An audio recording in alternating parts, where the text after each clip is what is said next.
গ্রামে যখন নদী বা পুকুর থেকে ধরা হতো টাটকা রুই মাছ, সেই মাছের গন্ধ আর স্বাদ দুটোই ছিল অন্যরকম। আজ সেই স্বাদ ফিরিয়ে আনার পালা।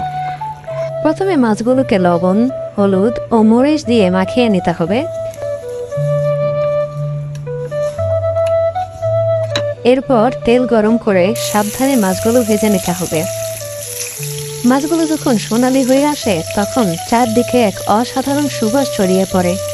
এই গন্ধই মনে করিয়ে দেয় গ্রামের সেই দুপুরগুলো। মাছ ভাজা হলে পেঁয়াজ, আদা, রসুন বাটা, লবণ, হলুদের গুঁড়ো, মরিচের গুঁড়ো, ধনিয়ার গুঁড়ো, জিরের গুঁড়ো দিয়ে ভালোভাবে কষিয়ে নিতে হবে। এরপর এতে দিয়ে দিলাম সিম, টমেটো আর আলু।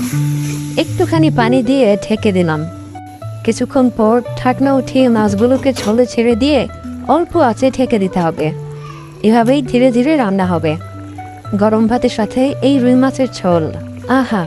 এক টুকরো মুখে দিলে মনে হবে যেন গ্রামে সেই টাটকা রুই মাছ খাচ্ছি।